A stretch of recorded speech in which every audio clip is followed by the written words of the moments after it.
Hey everybody, in this video I'm going to show you how to make an interaction system similar to what you see in The Sims. This will be based on the top-down character project in Unreal Engine, but you can modify it to work with the third-person or first-person projects as well. There's a lot of logic going on behind the scenes of making a sim interact with an object in their environment. We'll be simplifying this logic and focusing on a few key aspects of the system. So today we'll be making the stats user interface, two different kinds of interactions, one that animates with the character and the other that uses a pre-animated character, changing the object's material on hover, and adding a progress bar to show the time left to complete the interaction.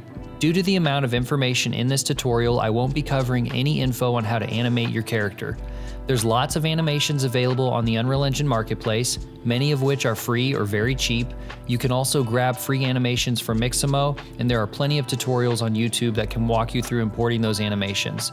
So with that being said, let's jump in. To get started, we'll begin with a fresh top-down character project in Unreal Engine. I'll be using Unreal Engine 5 for this video, but feel free to follow along in Unreal Engine 4 as well. Once in the project, our first step will be to enable mouse over events. This will allow us to add logic to a component that the player is hovering over with their mouse. You can enable this on pretty much any blueprint that is present in your level at begin play. To keep things nice and tidy, we'll be adding this feature to our BP top-down controller. You'll find this blueprint located in the Blueprints folder of the top-down folder. Once in the blueprint, access the event graph, right-click and search for Event Begin Play. Once selected, drag out the execution pin and search for Enable Mouse Over Events. Select it and make sure the box on that component is checked.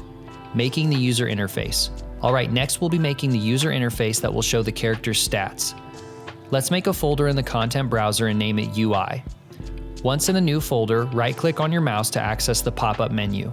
Hover over User Interface at the bottom of the menu and select Widget Blueprint from the flyout menu. Name your blueprint and double-click on it to open up the Unreal Motion Graphics UI Designer, or UMG for short. If you've never worked with Unreal's UMG editor before, a good rule of thumb is to keep your items on the canvas organized in boxes. This will help to keep the elements in the right place at varying screen sizes. Using these steps, you can add as many stats as you'd like. Let's add a text element for the name of the stat and a progress bar to show the current state. Then we'll nest those two items in a vertical box and duplicate the box.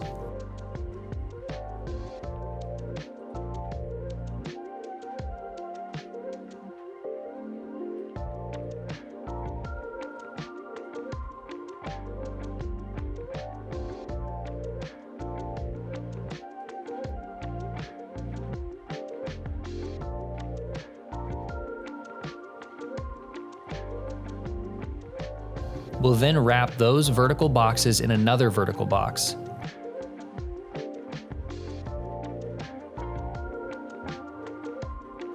Make sure to name your progress bars and ensure that the is variable checkbox is checked, as we're going to be referencing these items later on.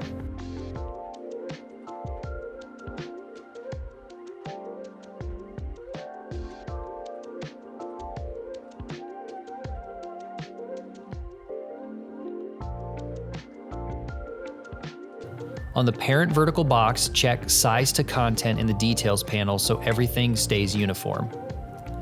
Select each text item and replace the content in the Details panel with the name of each stat.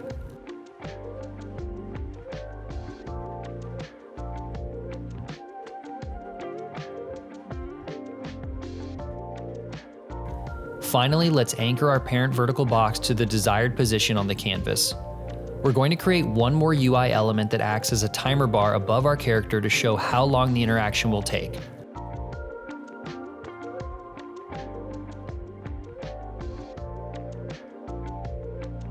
For this widget, we will only need a progress bar. You'll want to place it in the upper center area of the canvas and make sure to anchor it to the center. Let's name the progress bar Timer Bar. Adding stats to our character. Now that we have our UI elements created, we want to call the stats UI on our character so that the stats will show during gameplay. In the event graph of the BP top-down character, drag out the execution pin from Event Begin Play. Search for Create Widget, then locate your stats UI in the class drop-down menu. Right-click on the return value and promote it to a variable. For consistency, make the name of the variable the same name as your widget. You don't need the widget as a variable in order to see it on screen. In our case, we want to reference this widget later on in order to update the stats. That's why we make it into a variable. Lastly, drag out the pin and search for Add to Viewport in order to add it to our screens. Next, we want to add the actual stats to our character in the form of variables. You'll have two variables for each stat, one that tracks the current amount of the stat and the other to track the maximum total amount of the stat. To add variables, click the plus icon in the My Blueprint panel. Make each variable an integer and name them accordingly. To make things more organized, create a new category called Stats when adding your first variable and add all future stats to this category.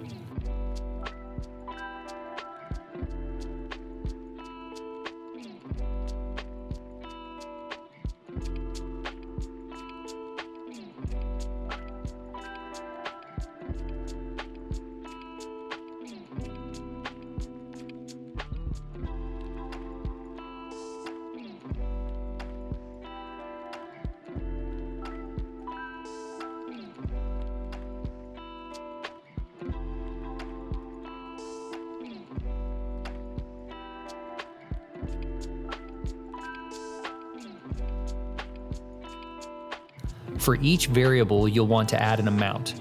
I'm going to be adding 10 as the amount for each max variable and 5 as the current amount. With our UI and our variables now added to our character, we want to create a function in order for them to communicate with each other. To get started, click the plus icon next to Functions in the My Blueprint panel. Name this function Update Stats. Drag in the reference to your UI widget, pull out the node, and search for each one of your progress bars.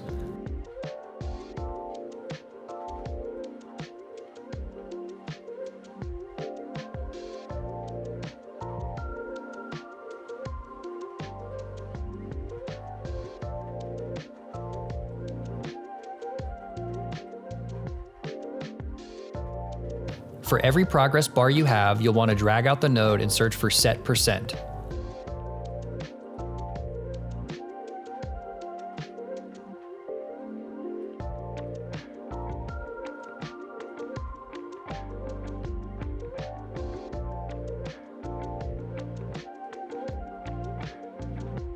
Once that's done, right-click and type / or divide and click on the divide operator.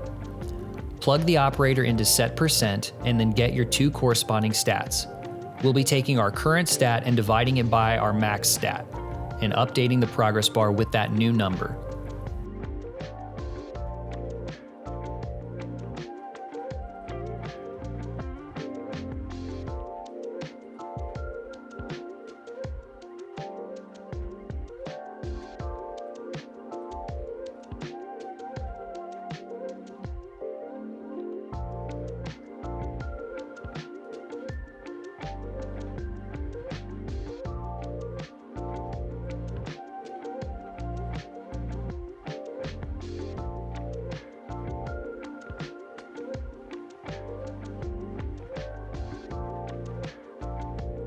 Once you have all of your stats accounted for, add a return node at the end of the function. Navigate back to the event graph and add your update stats function after add to viewport.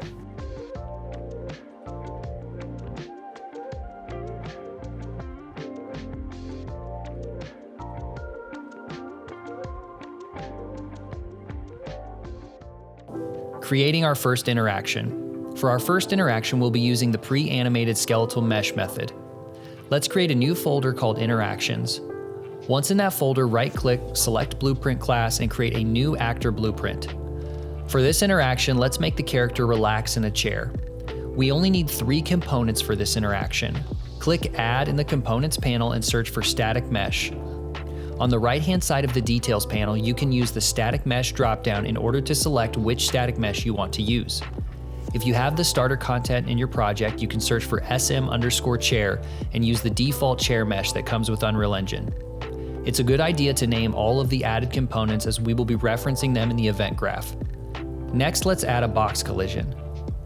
Make sure it's larger than your chair and that your chair is in the center of it.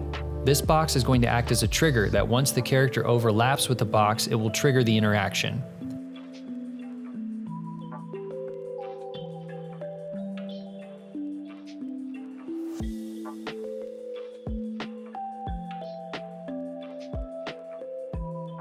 Finally, add a skeletal mesh and select the mesh that you're using for your character.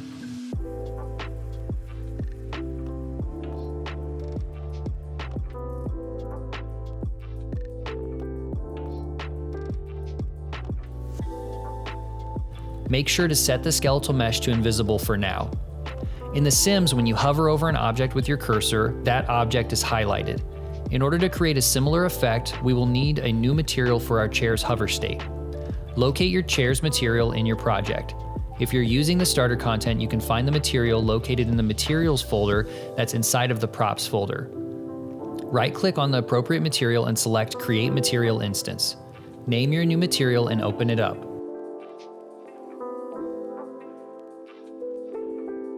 Once you've accessed the new material instance, change each of the colors to a lighter version using the color palette.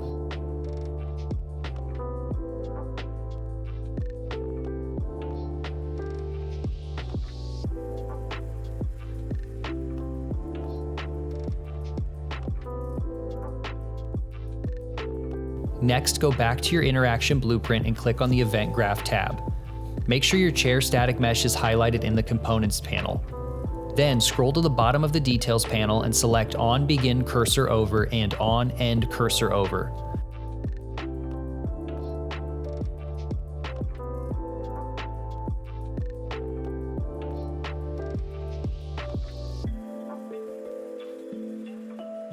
Drag in a reference to your chair mesh into the event graph. We want to drag out the blue node and search for Set Material. You'll want to have two instances of the Set Material component in order to switch between the chair's normal material and its highlighted material. Locate the highlighted material and plug that into the On Begin Cursor Over.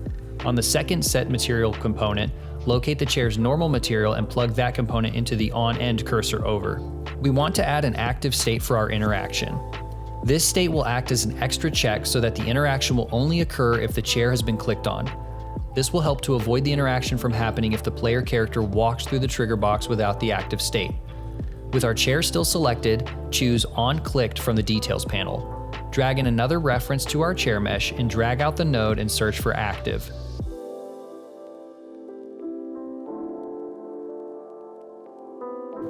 Plug the active state into the On Clicked event. Next, let's add the logic for when our mesh is active and our character overlaps with the trigger box.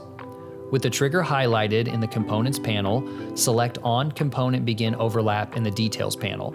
Add a branch component by holding down B on your keyboard and left-clicking with your mouse. Plug the execution pin from Begin Overlap into the branch. Add another reference to your chair and search for Is Active. Plug the return value node into the condition of the branch. This is our double check to ensure we've clicked on the chair before our character interacts with it. From the True node, search for Cast to BP Top-Down Character. Then connect the Other Actor node from Begin Overlap to the object of our cast. Now we want to make our current character invisible while making the skeletal mesh added to our interactions visible and animating it. We're going to start by adding a Do Once function, which will ensure our animation will start from the beginning every time our character interacts with the chair. Drag out from Completed and search for Play Animation. Plug in a reference to our skeletal mesh and search for the desired animation in the New Anim to Play dropdown. Even though our character is invisible during the interaction, we can still move around. So let's set the input mode to UI only. This way, the player character cannot move around during the interaction. Make sure to search for Get Player Controller and plug that into the Player Controller node.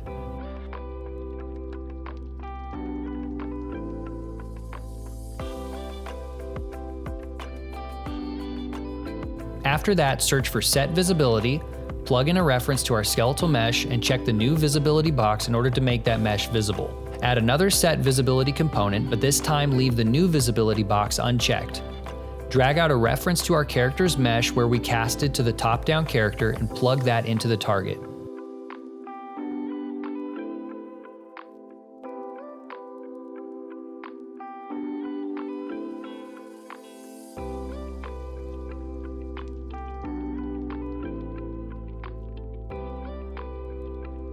Add a delay for the desired amount of time you want your character to perform the interaction. After the delay, we'll add two more Set Visibility components, but do the opposite of what we just did. So our skeletal mesh from our interaction should be set to invisible or unchecked, and our mesh from our top-down character should be set to visible or checked.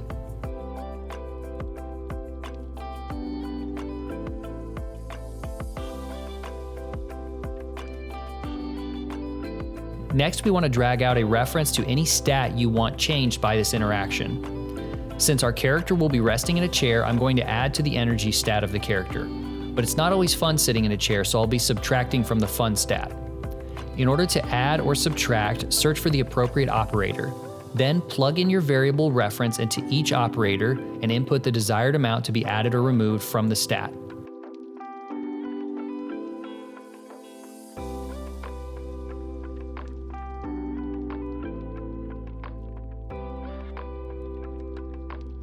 For each stat that we are changing, we also need to drag out a set reference to that stat. This will allow our character's blueprint to accept the incoming changes that we've made to the variable. Make sure that the operator is plugged into the name of the stat and our cast to our character is plugged into the target.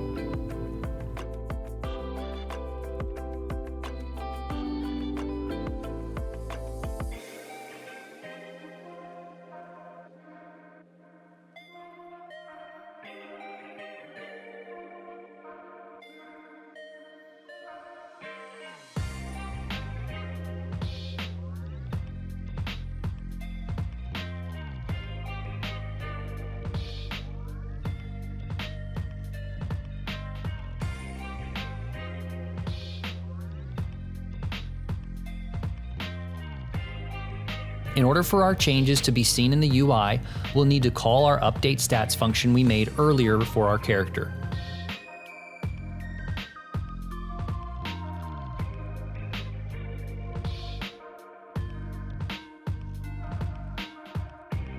Remember, our character will always interact with a chair if it's active and they pass through the trigger box, so we want to deactivate the chair to avoid unintended interactions.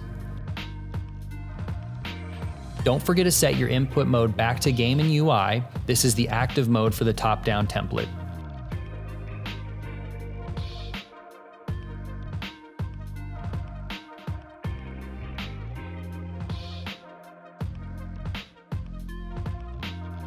Lastly, drag the execution pin all the way back to the reset slot of the do once function.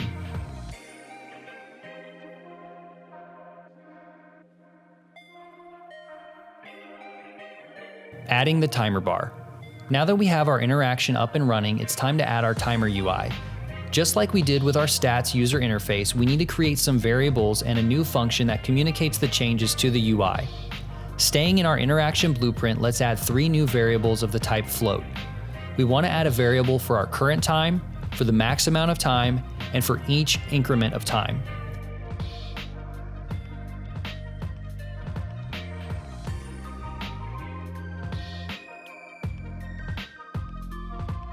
I'll put a value of 1 as the max time while leaving the current time as 0. I'm going to put 0.25 as the value in which the progress bar should increase by. Let's find the best spot in our blueprint to trigger the timer bar logic. I think where we have our delay is a good location, and we can actually remove our delay entirely as this will be replacing it.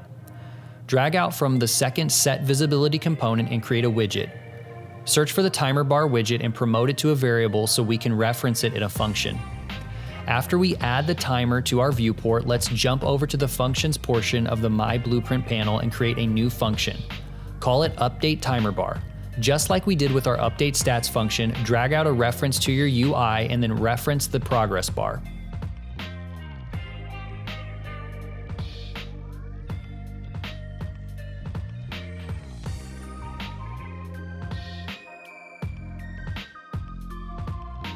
Set percent and divide our current time by our max time and plug that into the percent slot.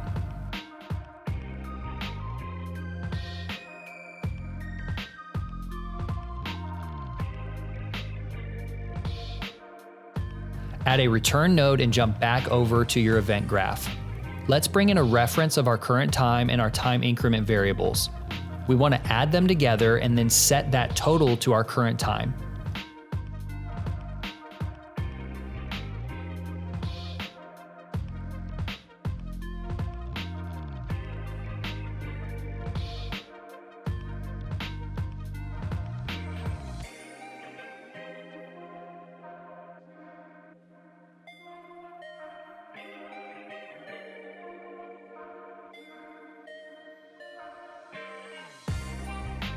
After we set the current time, we want that to be reflected in the UI, so call the update timer bar function we just created. Then add a delay and repeat these steps 3 more times. To make life easier, you can select the portion of the blueprint you want to duplicate and press Ctrl D. If you're using Unreal Engine 4, the hotkey for this is Ctrl W.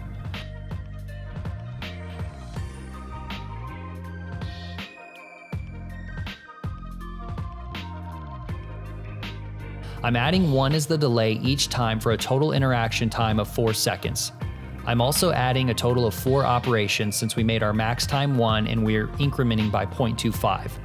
Remember to call the update timer bar function after each change in order to see the bar increasing on screen. After the last delay component, drag out the pin and search for Remove from Parent. If you can't find it in your search, uncheck Context Sensitive in the search window. Drag in a reference to your timer bar UI as the target.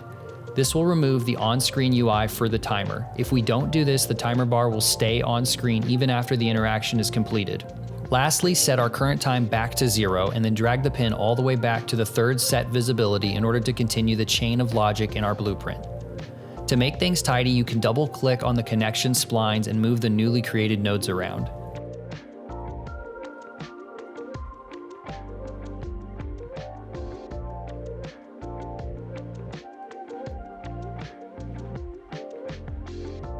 If you don't like the sudden shift between your character and the skeletal mesh changing visibility, a quick and dirty solution is to switch to a new camera during the interaction.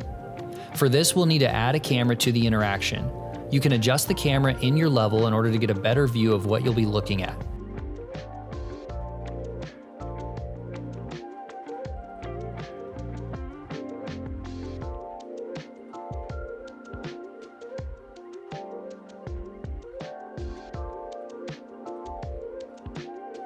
Back in your event graph, right-click and get a reference to self.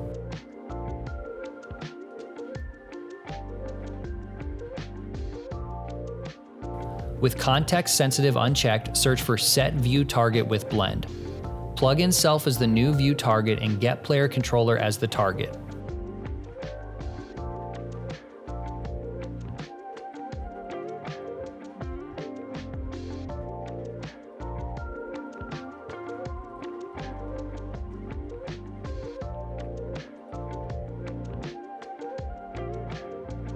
After your timer bar is complete, set the view target back to your player's camera by plugging in your cast to BP top-down character as the new view target.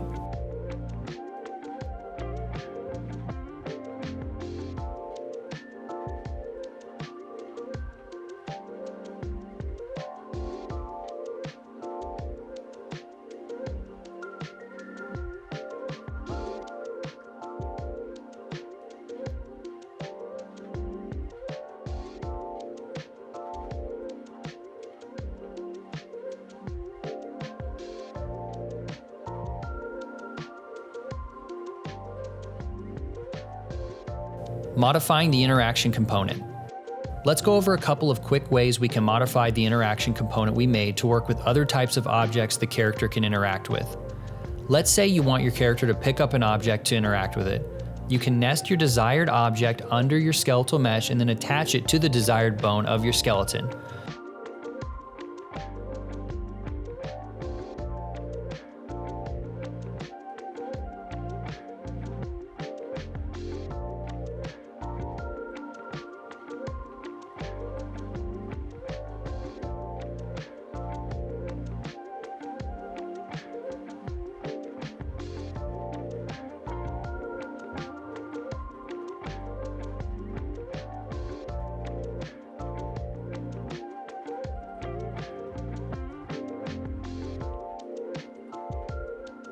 Once attached, you'll want to position it appropriately.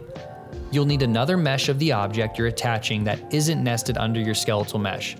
This mesh will act as the visible trigger for the player to click on and will need to be set to invisible during the interaction.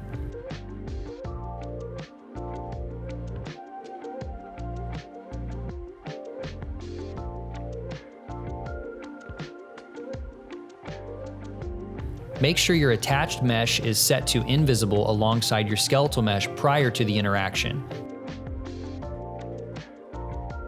You can also check the Propagate to Children checkbox when setting the visibility, and anything nested beneath your skeletal mesh will change visibility alongside with it.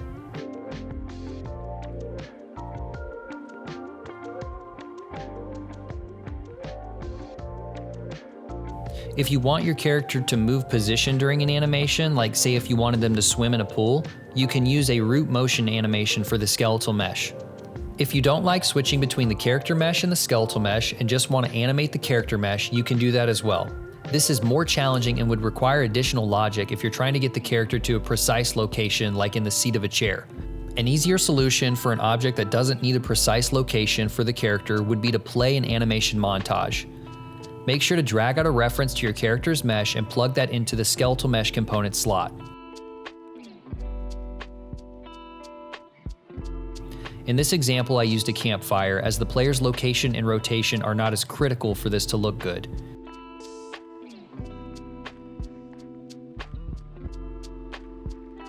I also added a small collision box around the fire to block the character from sitting on top of the fire. Alright, well that's going to be all for today's video. I know this was a longer tutorial, so if you made it all the way through, I hope you picked up something useful for your projects. If you liked this video, be sure to subscribe for more indie dev and Unreal Engine content. Thanks again everyone, and I'll catch you later.